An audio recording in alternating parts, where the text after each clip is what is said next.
दोस्तों, काम की बात में आपका स्वागत है।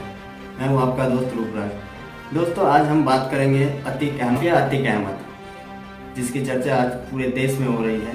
इनके हत्या के बाद से वो लगातार मीडिया के सुर्खियों में बने हुए हैं। अतीक अहमद के बारे में हम जानने के लिए आज से कुछ साल पहले चलेंगे कि आखिर ऐसा क्या हुआ था जो अतीक अहमद के जान पे बन के आए। जी हाँ दोस्तों, हम बात करने वाले हैं आज अतीक से जुड़े कई कहानियों पे चर्चा करेंगे और राजूपाल हत्याकांड की।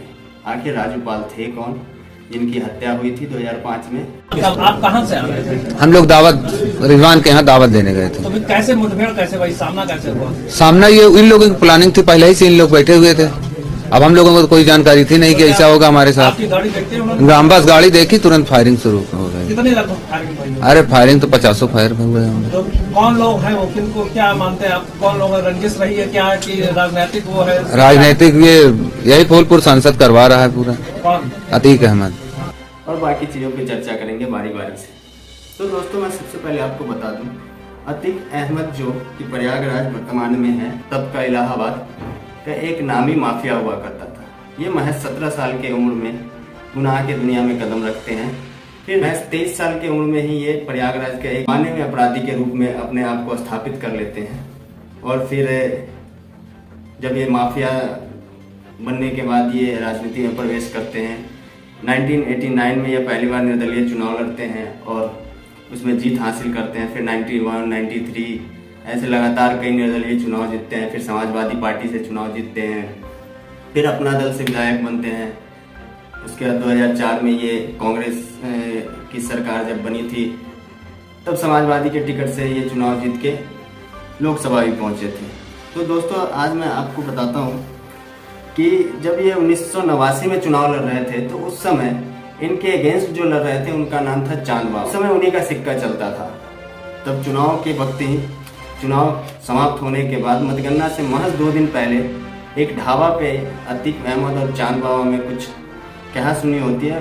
अंधाधुंध फायरिंग और बमबाजी होने लगती है और इस दरमियान चांद बाबा की हत्या हो जाती है। बाद में चुनाव अतीक अहमद जीतते हैं। फिर इनका जो अपराध का सिलसिला है वो रुकता नहीं है। कई पर कई हत्या, अपहरण और जमीन कब्जा, प्रॉपर्टी कब्जा, इन सब की अपराध का लिस्ट इनका बढ़ते जाता है। आगे चल के ये कंटिन्यू निर्दलीय चुनाव लड़ता है। इनके खिलाफ कोई खड़ा होने तक का हिम्मत नहीं करता है। आगे चल के ये समाजवादी पार्टी में आते हैं, फिर अपना दल में आते हैं। 1996 में इन्होंने समाजवादी पार्टी से चुनाव लड़ा था और जीत हासिल की थी। 2002 में फिर इलाहाबाद पश्चिम से अपना दल से ये विधायक बनते हैं। लगातार 5 बार विधायक बनते हैं ये। 2004 में जब ये लोकसभा के सदस्य चुने जाते हैं फूलपुर से, तो इलाहाबाद का सीट जो है वो खाली होता है। विधानसभा का जो सीट है उस पर उपचुनाव कराया जाता है। और उस समय उपचुनाव में इनका भाई अशरफ, जो इनके साथी जिनकी हत्या हुई थी, वो चुनाव लड़ रहे होते हैं समाजवादी के टिकट से। और इनके अगेंस्ट में बीएसपी के टिकट से राजूपाल चुनाव के मैदान में होते हैं। इस चुनाव में अतीक अहमद का भाई को हार का सामना करना पड़ता है और राजूपाल इस चुनाव में विजयी होते हैं। उस हार के बाद ये इतने तिल मिला जाते हैं कि राजूपाल की हत्या का साजिश रच दी जाती है। और वो राजूपाल जो कि जमीन से जुड़े हुए माना जाता था कि वो लोगों से जनसंवाद करके चुनाव जीते थे। 25 जनवरी 2005 की 25 जनवरी 2005 को जब राजूपाल अपने घर लौट रहे होते हैं, उसी समय इनके ऊपर हमला किया जाता है। लगभग 2 दर्जन अपराधी इनके गाड़ी का पीछा करता है और इनके ऊपर अटैक करता है। इनके साथ काफिला में एक और स्कॉर्पियो गाड़ी चल रही होती है राजूपाल के साथ। जब राजूपाल पे धनाधन फायरिंग की जाती है, पूरा एक गोली के आवाज से थर्रा जाता है। तो उस समय भी राजूपाल बचा हुआ था। इनका एक दोस्त, इनके साथ जो लोग वहाँ पे थे, वो इनको ऑटो में, टेम्पो में लोड करके हॉस्पिटल की ओर भागते हैं। लेकिन ये अपराधी इनका फिर से पीछा करता है। करीब 5 किलोमीटर तक पीछा करने के बाद फिर से इन पे हमला किया जाता है और ये मारे जाते हैं।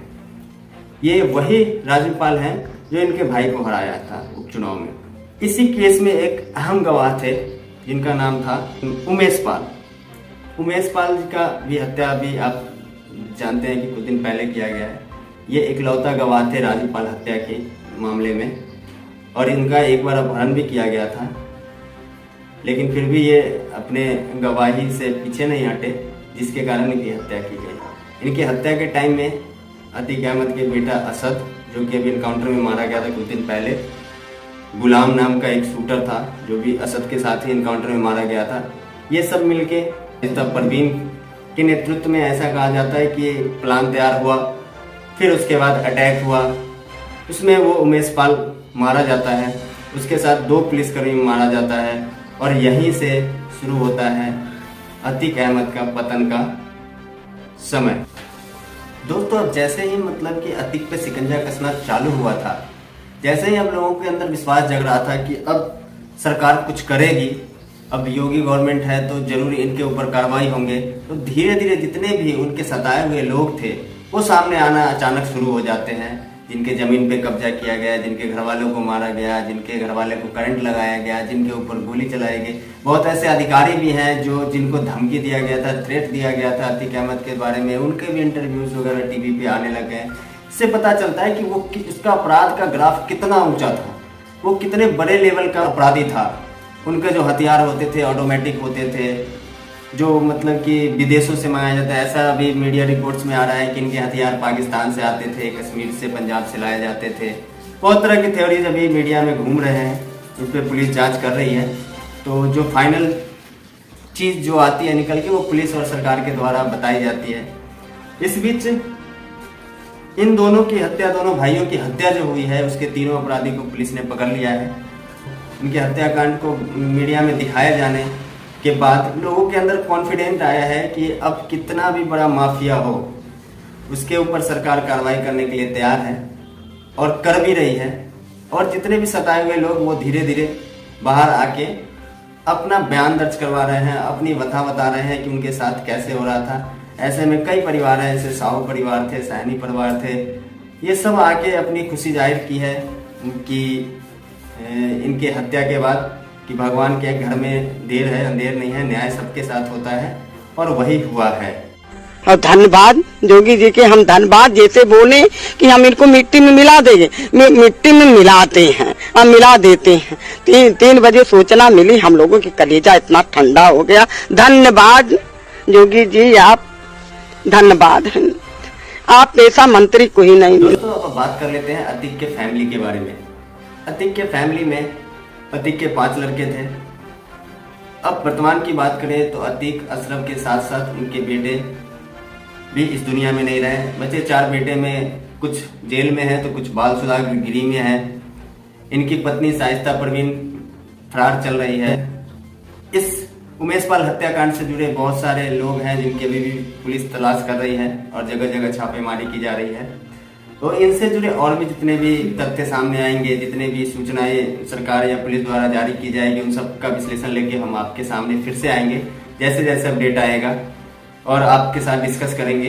दोस्तों, अगर वीडियो पसंद आया हो तो प्लीज़ लाइक कीजिए, कमेंट कीजिए, शेयर कीजिए और आपका अपना चैनल की बात बाई रूपराज को सब्सक्राइब कीजिए। धन्यवाद।